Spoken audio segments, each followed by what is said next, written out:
Hey everyone, welcome to James National Tutorial. If you're watching me for the first time, make sure you subscribe to this channel. And also don't forget to like, comment and share this video. So today's topic of discussion will be dysentery. And dysentery is one of the diarrheal infectious diseases such as cholera and typhoid. Okay, so we'll go straight to the definition. So what is dysentery? Dysentery can be defined as a diarrheal infectious disease affecting the intestines, especially the colon, caused by bacteria, parasites, or protozoa, characterized by severe diarrhea containing mucus or blood, fever, abdominal pain, pain on passing stool, foul-smelling stool, and tenesmus. So, whenever you are defining a condition in medicine, because this condition, dysentery, is a medical condition, there are three things that are supposed to appear in order for you to get the full marks. So you have to explain what the condition is. So dysentery, we are saying, is a diarrheal infectious disease. And what part is affected? It affects the intestine, especially the colon, which is also known as the large intestine.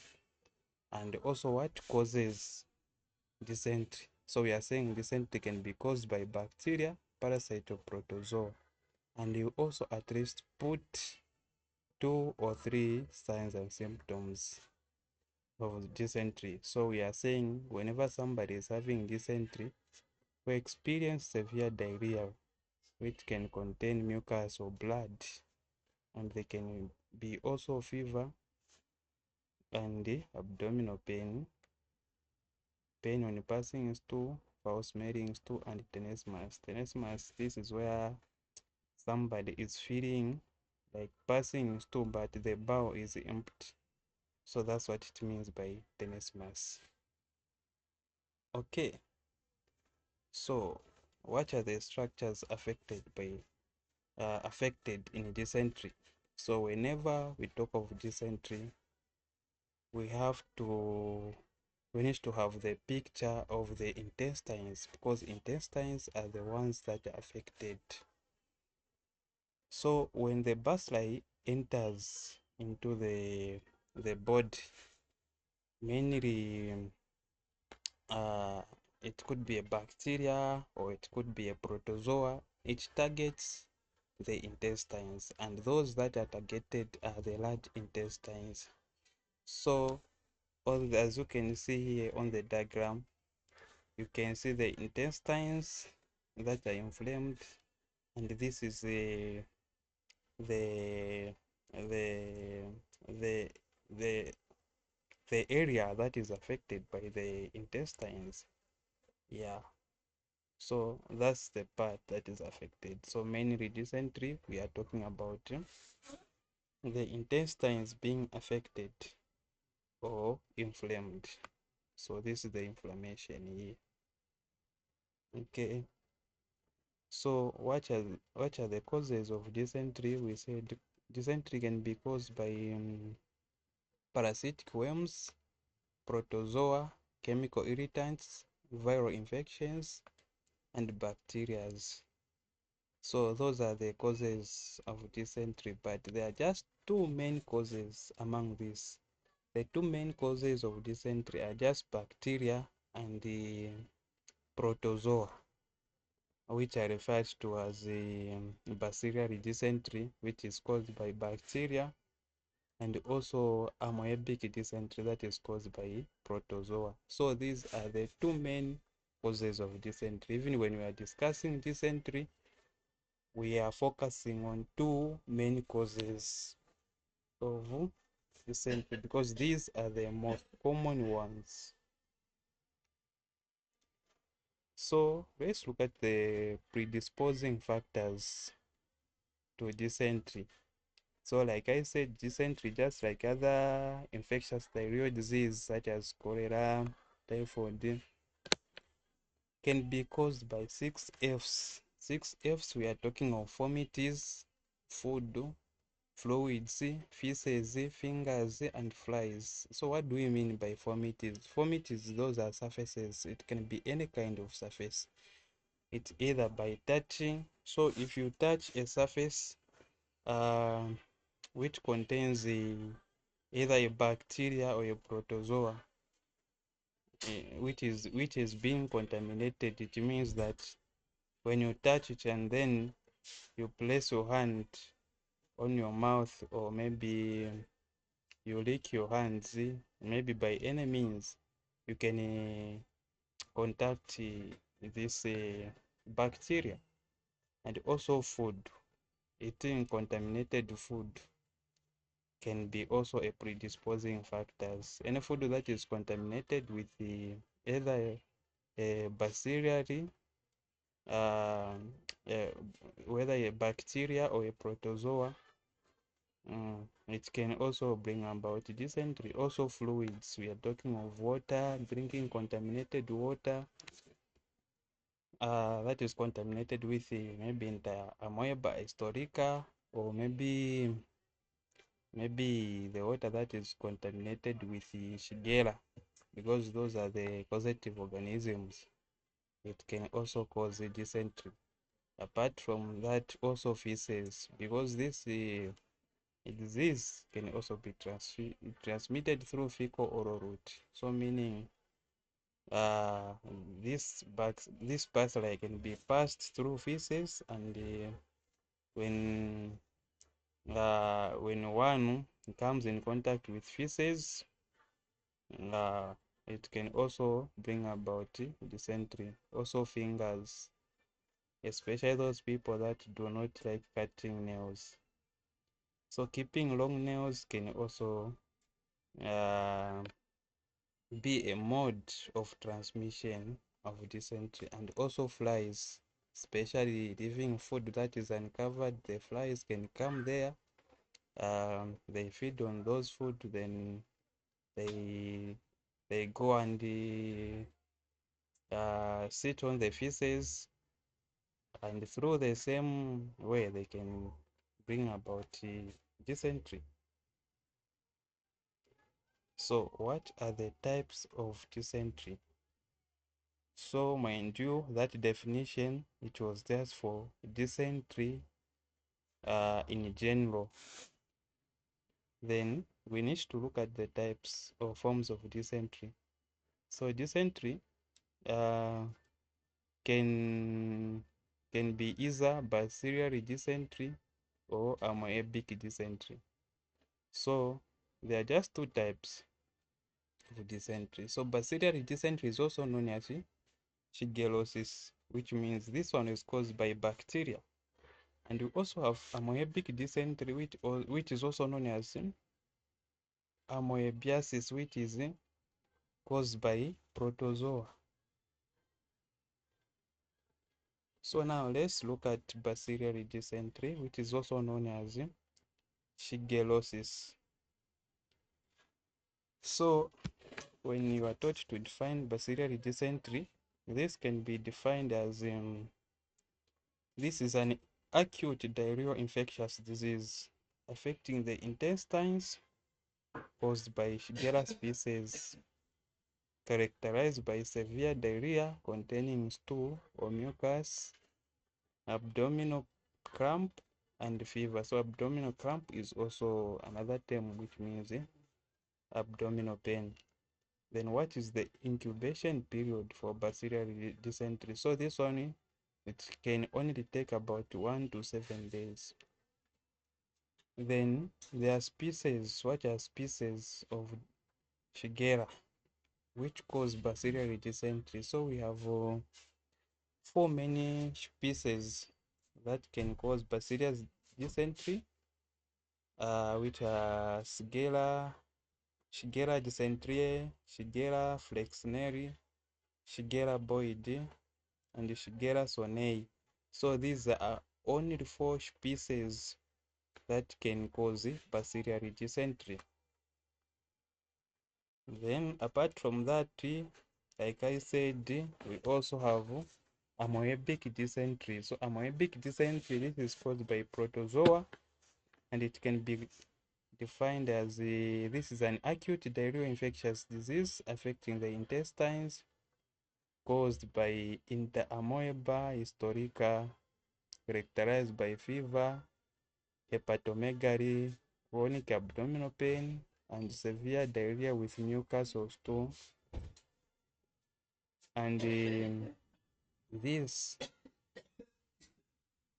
can also have incubation period of 2 to 4 months. So amoebic dysentery, and like for bacillary dysentery, we said it can take about 1 to 7 days, which is just within a week. But this one, the incubation period is 2 to 4 months, but it can even last for months to years. Yeah, so the forms of Entamoeba histolytica, so this one can appear in vegetative form and also cystic form. So that is all for amoebic dysentery. So let's look at the pathophysiology of dysentery. So this pathophysiology, we are looking at it, it can either be for amoebic dysentery or bacillary dysentery, because the stages and the disease progression of dysentery, being it caused by bacteria or a protozoa, is the same. The only difference is minimal, and we are going to discuss that difference, the difference that can happen in bacillary dysentery and also amoebic dysentery. So dysentery comes about when an individual eats food or drinks contaminated water with feces of an infected person, introducing the bacilli. So the bacilli, we mean it can either be Entamoeba histolytica or Shigella into the gastrointestinal tract. So once one of those, which is maybe Shigella or Entamoeba histolytica, is introduced into the GIT, these bacilli migrate to the large intestines, because the target of this bacilli targets the large intestines. So it migrates to the large intestine and attaches itself to the mucosal lining of the intestine and start causing irritation to the intestinal wall. So once there is a irritation there to the intestinal wall, in response to that, because the intestine, they also have cells, the epithelial cells, which are called the enterocytes. So enterocytes, these are epithelial cells of the intestines. Those are responsible for targeting the foreign bodies and killing them. So because of irritation, these enterocytes, which are epithelial cells of the intestines, will respond to the irritation, and them they respond by secreting fluids within the intestines. So they will start secreting fluids within the intestines. Then after that, because of there will be continuous irritation to the mucosal lining. As a result, there will be inflammation. Because of continuous irritation, there will be inflammation, and there will be also ulceration of the intestinal wall because of antigen antibody reaction. We know when there is a reaction between the antigen, which is the foreign body, and also the antibody, those that fight in the body, that fight the bacteria or any or protozoa in the body, there will be reactions. Then that's where there will be inflammation and ulceration. And because of inflammation and ulceration, this will result into bleeding within the intestines, causing severe diarrhea with blood and mucus because of bleeding. At the affected site, or the lesions will form, the bacilli will perforate the intestinal wall and enters into the bloodstream and transported to the adjacent lymph nodes, causing fever. So because of perforation, because of perforation, that's where we are saying that this bacillary will gain access to the bloodstream and will go to the lymph nodes. Lymph nodes are also part of immune system, where there are white blood cells. So whenever the bacillus enters into the bloodstream and they go into the nearby lymph nodes, it means that there will be those white blood cells. They will start fighting this bacilli, meaning there could be Shigella or Entamoeba. They'll start fighting, and whenever there's fighting, whenever there's a fight, there'll be a fever. This will start causing fever. So all in all, what I'm saying is that whenever a virus or any bacteria or any protozoa gains access to the bloodstream, whenever they are present in the bloodstream, there'll be a fever. So this is where bacillary dysentery ends from. So whenever you are told to discuss the pathophysiology of bacillary dysentery, then we are saying that once the bacilli or once the bacteria, which is the Shigella, enters the bloodstream and travel to the nearby lymph nodes, causing fever, that's where this pathophysiology ends from. So it just have to end there. So that's the only difference between the pathophysiology for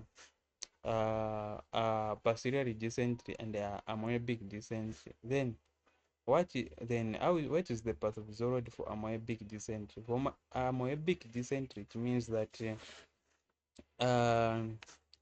when the Entamoeba histolytica gains access to the bloodstream, for it doesn't end there. It enters the bloodstream and goes direct to the liver and start destroying the liver cells, causing hepatomegaly. So that's where the pathophysiology for amoebic dysentery ends from as well, because the target of Entamoeba histolytica is the large intestines. After causing irritations, perforation, then gains access to the bloodstream, then it targets the liver and start destroying the liver cells, which causes hepatomegaly. That's where you find the hepatomegaly is one of the complications of amoebic dysentery. Yeah, so this is where the pathophysiology ends from. So what are the signs and symptoms of dysentery? So signs and symptoms of dysentery: one, there is fever due to presence of bacilli in blood. So like I said, this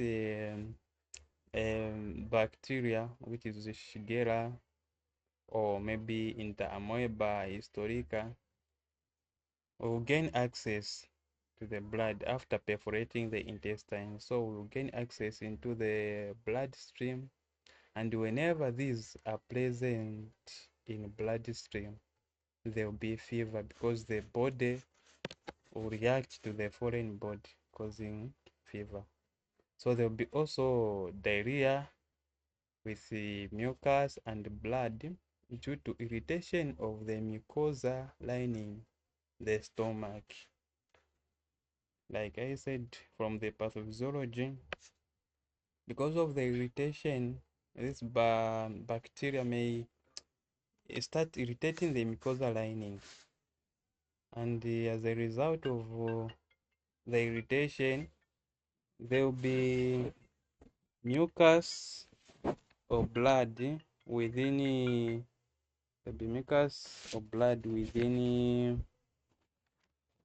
intestines. Then there will be also abdominal pain, which is due to irritation of the intestines. So whenever the intestines is irritated, because intestines are part of intra-abdominal organs, so any intra-abdominal organs that is inflamed or that is irritated, it can also cause the pain on the abdomen. So that's why there will be abdominal pain. There will be dehydration due to excessive loss of fluids through diarrhea. Because of we said once the bacilli start irritating the intestines, we said the enterocytes, those the epithelial cells of the intestine, they start secreting fluids within the intestine. So those fluids they will be passed through diarrhea, and as a result of that, to bring about dehydration, the patient will be dehydrated. There will be body malaise due to excessive loss of electrolytes through diarrhea, because the patient will have severe diarrhea, so the electrolytes will be lost, causing body malaise. Tenesmus due to rectal irritation, so the rectum will be irritated, then the patient will be feeling like passing stool, but the bowel is empty. That's where you experience tenesmus, and that's what tenesmus is. When somebody is feeling like passing stool, but the bowel is empty, so that is tenesmus. Then we also have thirst. The patient will experience a lot of thirst due to excessive fluid loss. Then for amoebic dysentery, we said that the Entamoeba histolytica will gain access to the bloodstream, then it will travel to the liver, because that's where it will start targeting the liver and start destroying the liver cells. Because of that, it will cause there will be hepatomegaly due to invasion of the liver by the Entamoeba histolytica. So this sign can only appear in amoebic dysentery and not in bacillary dysentery. So let's talk about management. So how do we manage dysentery? So first thing first, whenever you are managing any condition, when the question says write the management, it means that we have to start from investigations. So management, let's talk about the investigation. Why are we managing the patient? So one, talk about the aims. So the aims, one is to identify the causative organism. Then two, we have to eradicate the causative organism. The reason why we are identifying the causative organism, because we have to know the type of dysentery, if it's either caused by bacteria, which is a bacillary dysentery, or maybe it is caused by protozoa, which is amoebic dysentery. Then after we identify the causative organism, then we have to eradicate the causative organism. Then the aim number three, we have to correct electrolytes and fluid imbalance, because we said that in this condition, the electrolytes and fluids will be imbalanced because of excessive loss. So we have to correct that so that they are within normal. Then you have to promote quick recovery. and we have to prevent complications such as intestinal perforation. So intestinal perforation is the most common complications of dysentery, because we say they are the bacterial protozoa, they tend to irritate the intestines, perforating the intestinal wall. So once they perforate, they'll be bleeding. So this complication, which will result in complications such as intestinal perforation. So this is a very common complication that you'll find in a bacillary dysentery, and you'll find that because nowadays it's med-surg, they are combining the questions, they are combining medicine and surgery, which means that this dysentery can also be combined to surgery. They can pick intestinal perforation and also dysentery, they combine, and they bring a question and they tell you to write the management. It can be, they tell you write the pre-op that you are going to give to this patient. It means that is a emergency pre-op, because intestines have perforated and there will be excessive bleeding, which is emergency case. You are not supposed to delay the patient, or else a patient may die. So that is the most commonest complication that can happen in dysentery, and that can also be combined to surgery, that is intestinal perforation.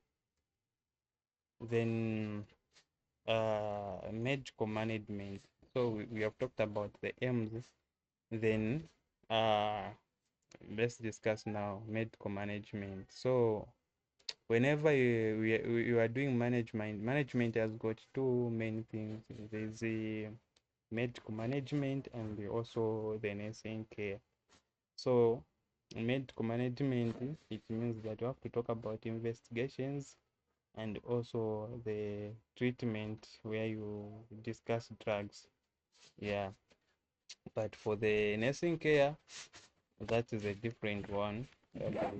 You talk about a enema, but it has also its own way of management based on the condition that you are discussing. So medical management, meaning we talk about investigations and the drugs. So we'll start from history taking. So history taking will review the patient coming from endemic areas where there's an outbreak of dysentery, and they will also present with history of passing stool mixed with blood and mucus. So whenever the patient comes, we are taking history. These are the things that are going to be reviewed. The patient will come, will say, where I'm coming from, there's dysentery, or we also have we also say that I passed stool with blood and mucus. Then you know to say this is dysentery. In physical examination, you will show diarrhea stained with blood and mucus and raised body temperature. So whenever you are examining the patient, you'll be able to see physically the blood and the mucus from the stool of the patient, which is stained with blood and mucus. And also when you do temperature checking, you see that the body temperature is raised. Stool for couch and sensitivity, this is done to isolate the causative organism. Then stool for microscopic examination, this will show the presence of bacilli. Sigmoidoscopy, this will show the ulcers and lesions on the affected part. Then full blood count will show reduced hemoglobin levels.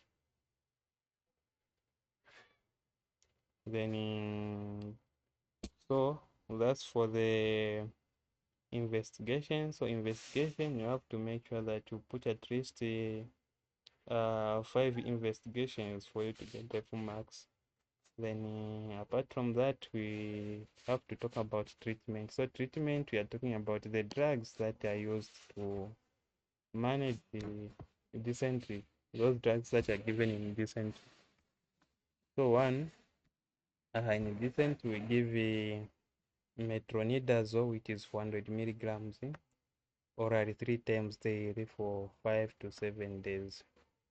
And the mode of action of this drug is that it inhibits bacterial cell synthesis. Then you also have to talk about side effects, at least 2 or 3 side effects. So this one, metronidazole cause GIT disturbances, can also cause headache and also confusion. Then the nursing implications that you can do in this one, after giving metronidazole, you have to encourage the patient to drink a lot of water to promote the excretion of drug toxins. So you find that the drugs, they are toxins. So when a patient drinks a lot of water, it means that those will be excreted first.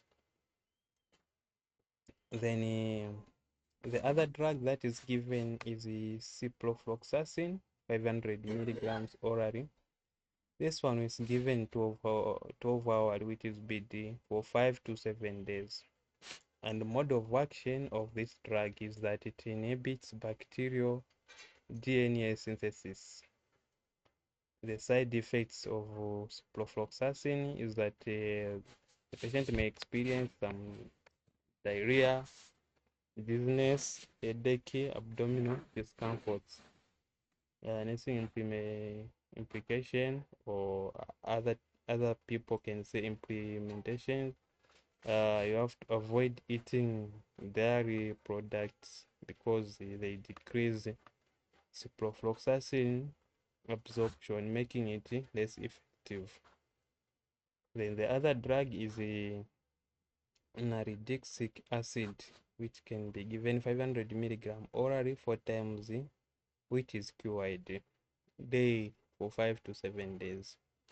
So mode of action is that it inhibits bacterial cell synthesis. Then side effects, the abdominal pain, eosinophilia, nausea and vomiting, diplopia, which is double vision.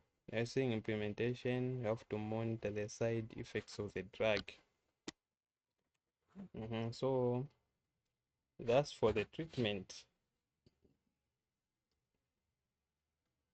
Then the other one, the last drug that we can talk about is doxycycline. So doxycycline is given 100 milligram orally 12 hourly BD for 5 to 7 days. And the side effect of doxycycline is that there can be anaphylaxis. It can cause anaphylaxis, blood disorder, hepatotoxicity, and anorexia. Mode of action, this drug is bacteriostatic, which inhibits bacterial protein synthesis. The nursing implication, you have to make sure that this drug should not be given in children and pregnant women. So now let's talk about the nursing management or the nursing care. So the nursing care, which also means the nursing management. When we look at the nature of the condition, we said this condition is an infectious condition.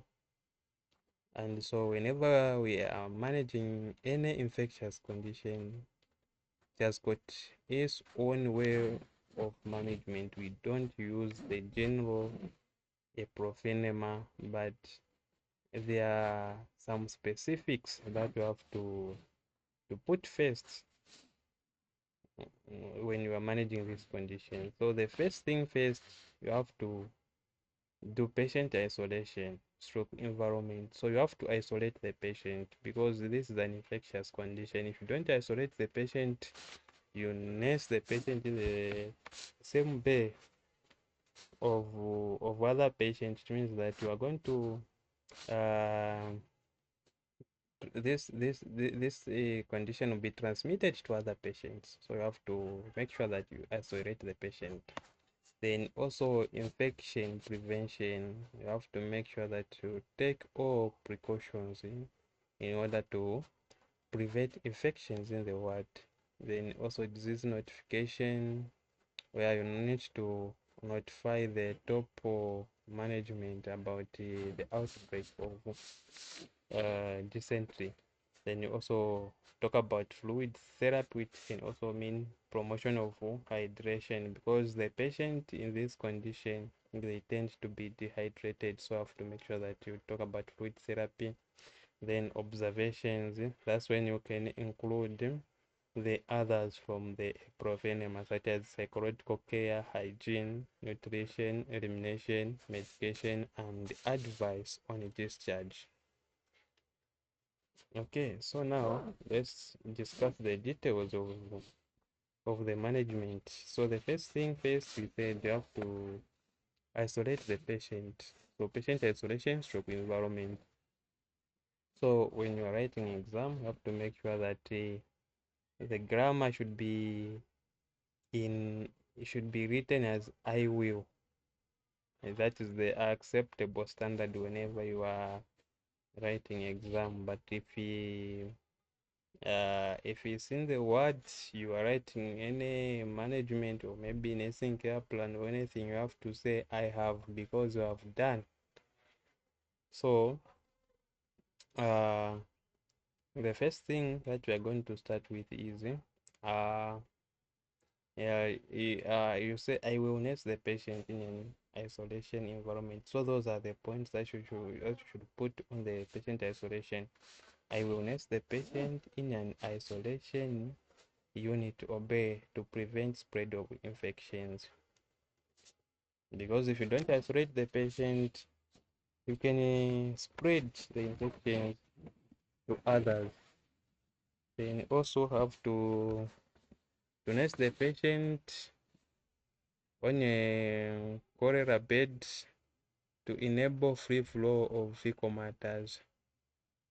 Then you also label the isolation unit obey in order to prevent people from going there without precautions, because if you don't label, no one will know that the patient that is in there is having dysentery, and they cannot even take precaution measures. So you have to make sure that you label so that it can be clear to anyone, to the people entering the ward, to say that this bay or this unit, there's a patient with the dysentery, so that they can take precaution measures. Then also nurse the patient in a well-lit environment for ease observation. Make sure that there's enough light in the environment so that you can easily observe the patient's condition, and also um,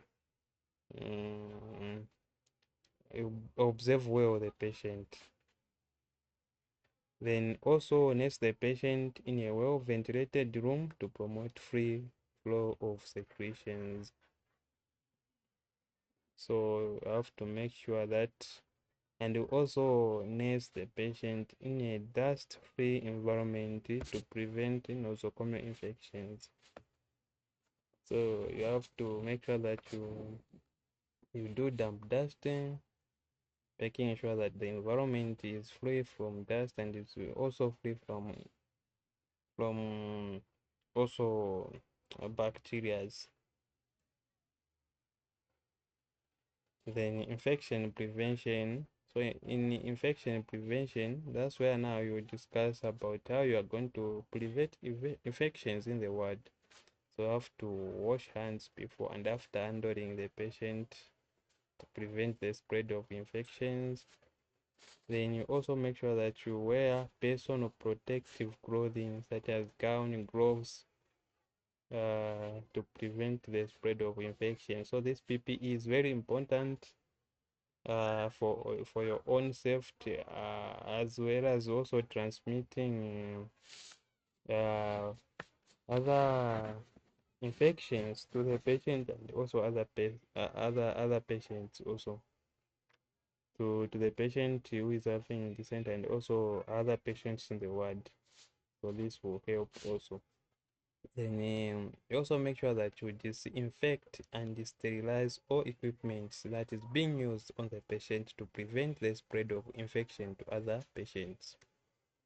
And you have to make sure that you minimize the number of people entering the ward to prevent the spread of infections to other wards, thereby risking other patients who are not infected with cholera. So you have to make sure that you restrict the number of people that especially the visitors, those that are visiting the patient. You have to make sure that you restrict them, and by doing so, you prevent the infections to spread to other wards as well. Then after you do infection prevention, then fluid therapy. So we are saying this patient who is having dysentery will be dehydrated because of severe loss of fluids through diarrhea. So we have to dehydrate this patient. So you have to ensure that the patient is taking a lot of oral rehydration solution in order to improve the hydration status. And they also have to administer fluids between 500 to 1000 ml per hour to replace the lost fluids.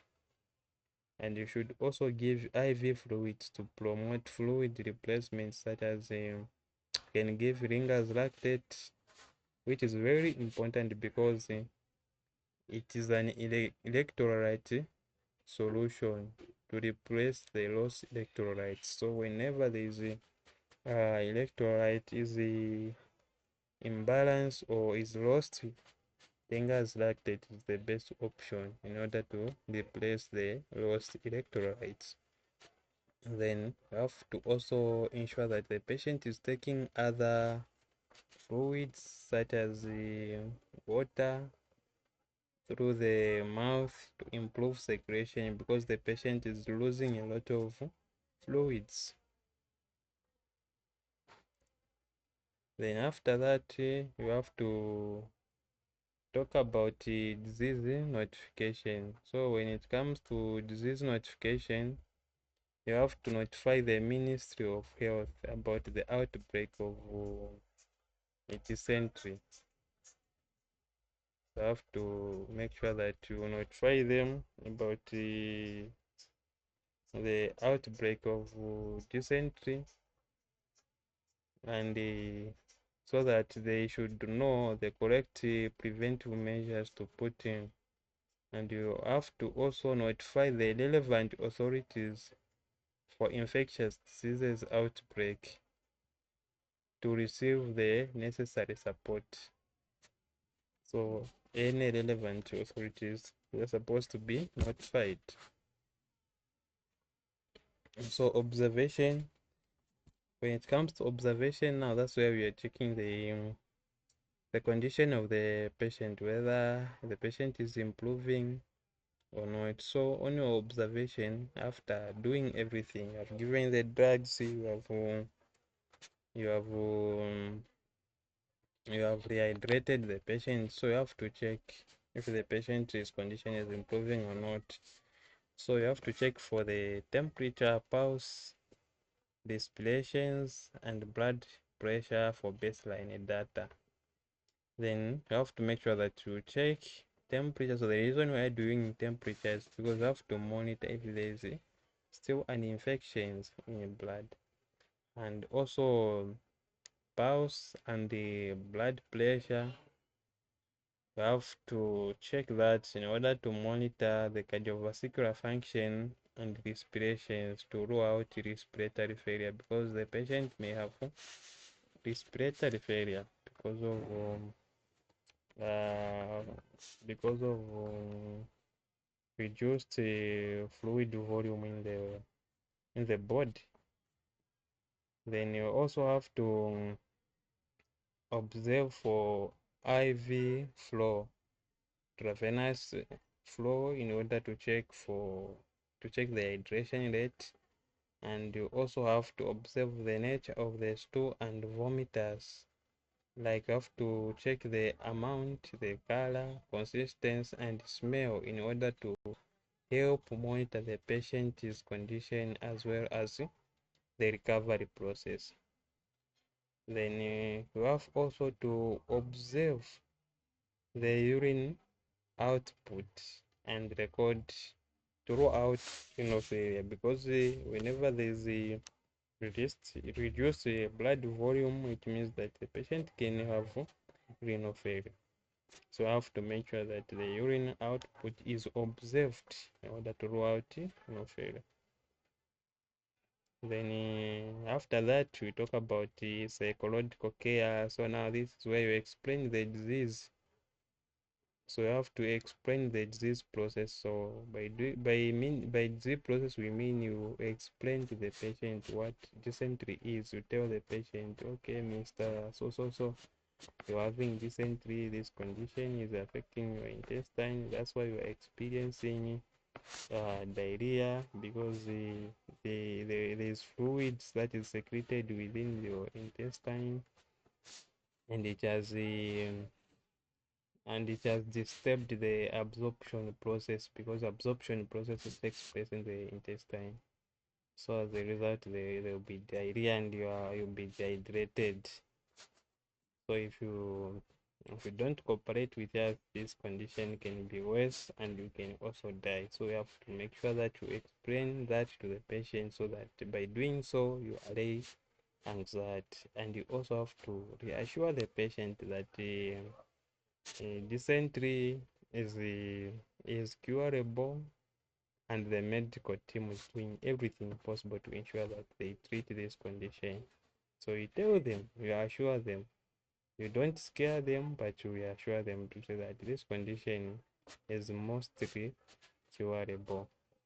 And with everything that the nurses, doctors, and pharmacists are doing, or the healthcare team, you'll be well very soon. I will also explain the patient why you have isolated him in one room, and why is the patient is on cholera bed to allay anxiety. So you have to make sure that you explain to the patient like that, because other patients may be anxious and they may feel stigma, like, why am I being isolated?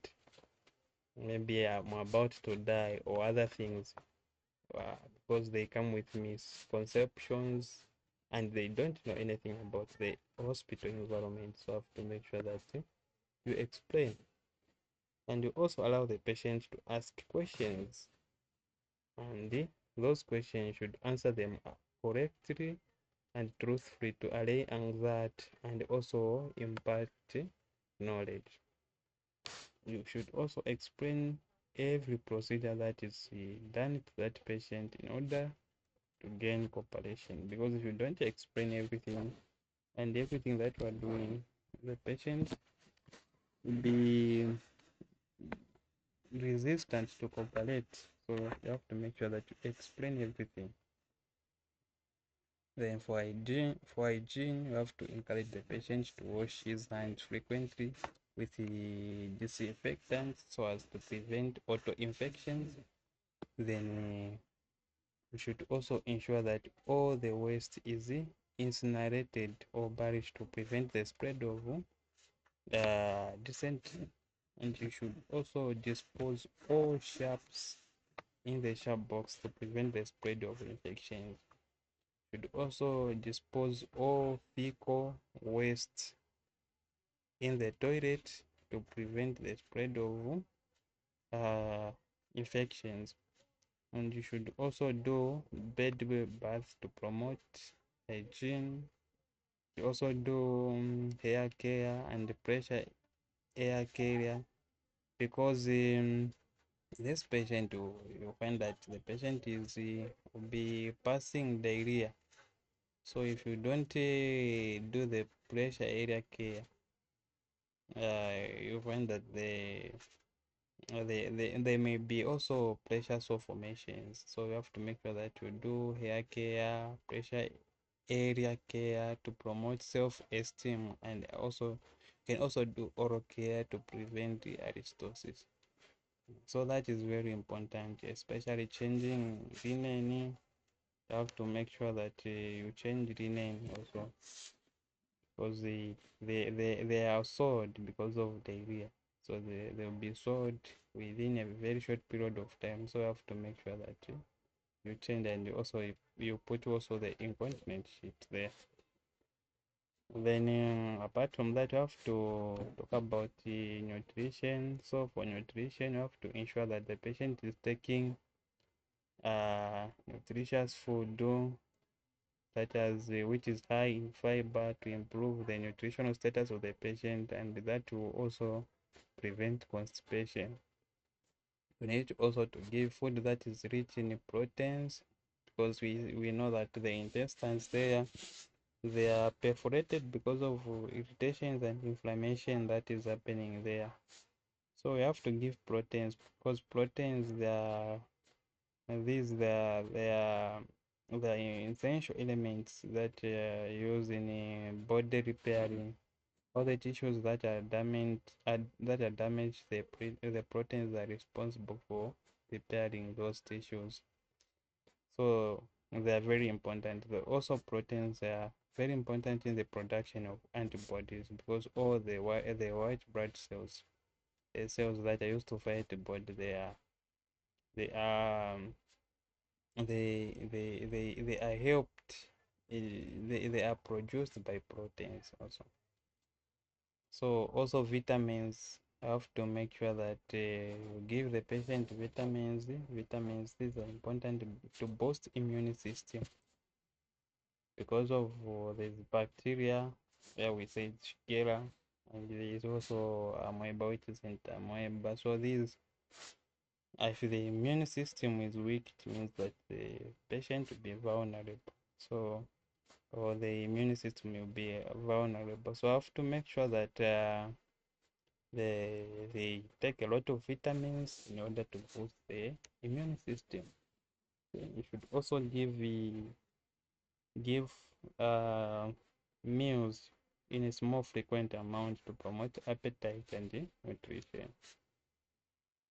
Then after that, we talk about medications. Here we are talking about the medications that are used to relieve the symptoms. We are not talking about the main medications for treating the condition. No, those are medications that are used to uh, manage the symptoms. These are the ones that we talk about. So here you have to make sure that the patient is taking prescribed drugs, such as doxycycline, to promote healing. So I have to make sure that the patient takes those drugs. And here we are not talking about mentioning those drugs and the side effects they don't. No, here we don't talk about that in medication, but you just have to make sure that a patient is taking the drugs. Those are the points that you should put here, such as doxycycline to promote healing. And you have to make sure that he is also taking analgesics, such as paracetamol for fever, because this patient will have fever, and at some point they may even be feeling some headache. So you have to make sure that you give him paracetamol, which is antipyretic and also analgesic.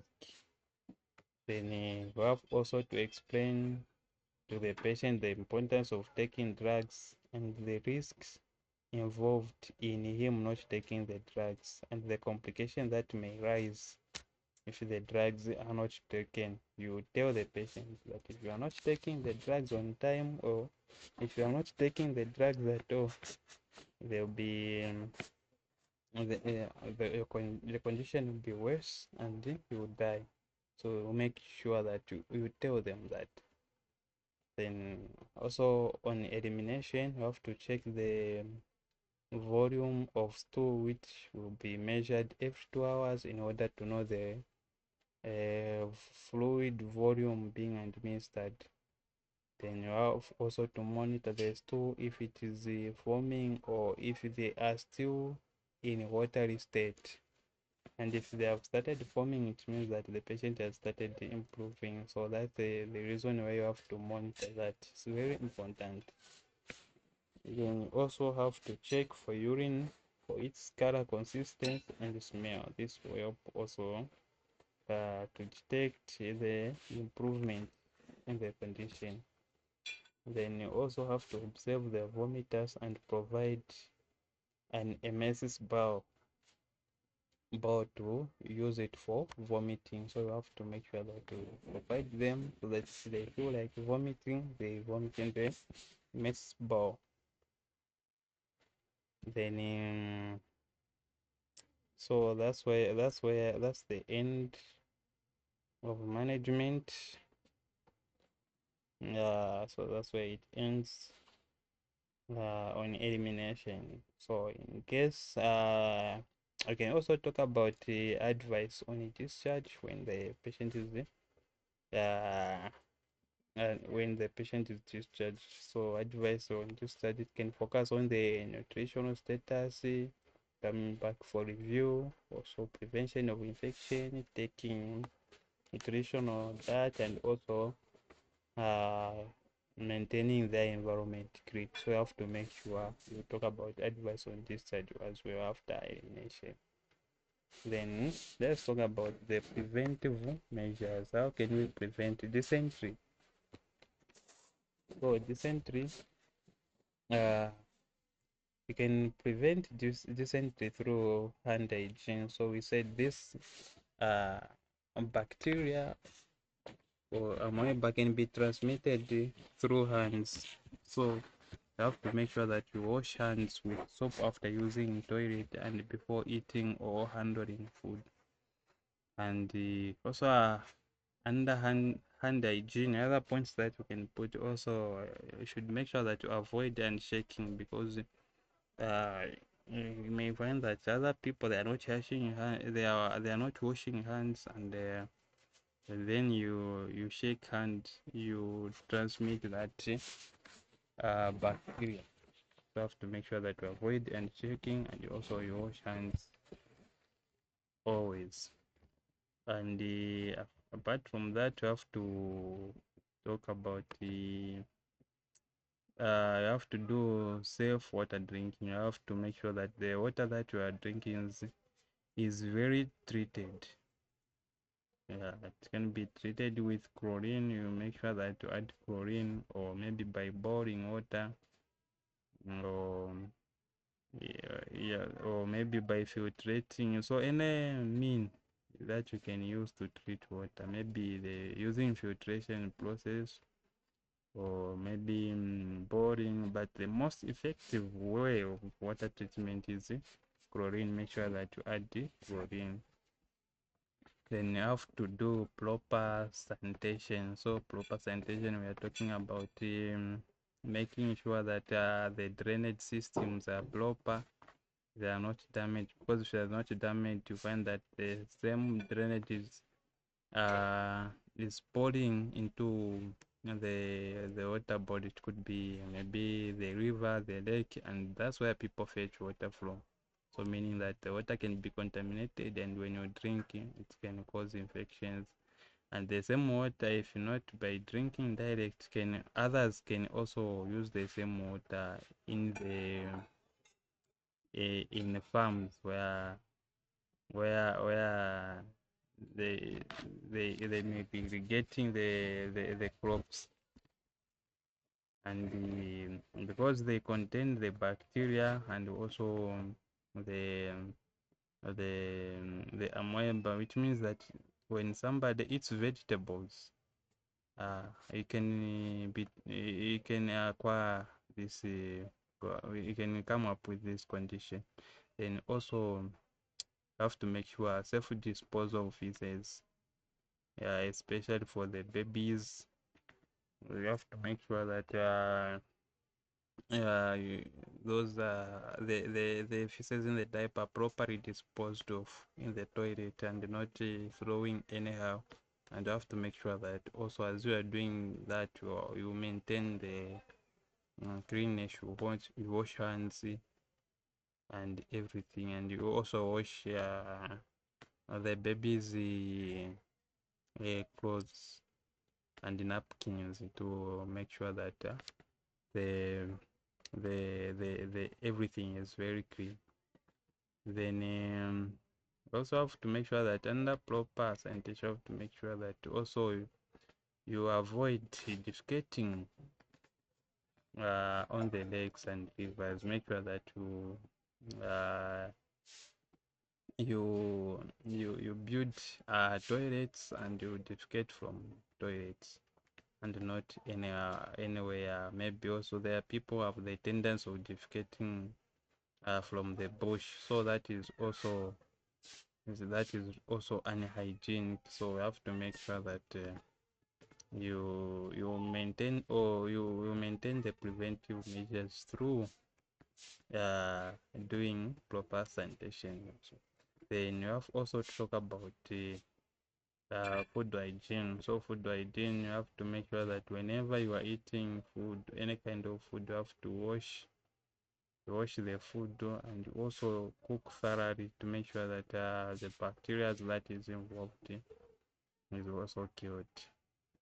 So you have to make sure that the fruits, vegetables, before you prepare them, you wash them well, so that you don't transmit this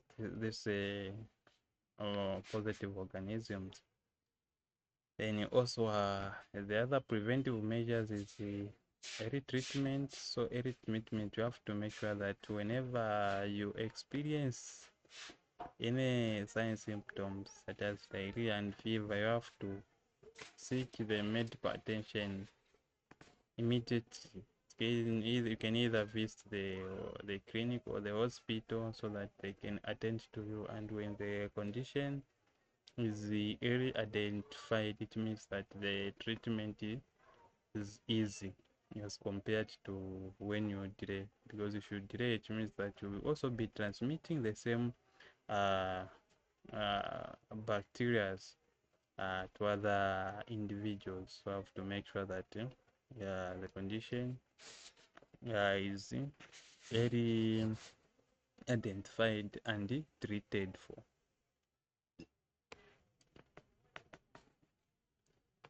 So apart from that, having looked at the preventive measures, we can talk about the complications of dysentery.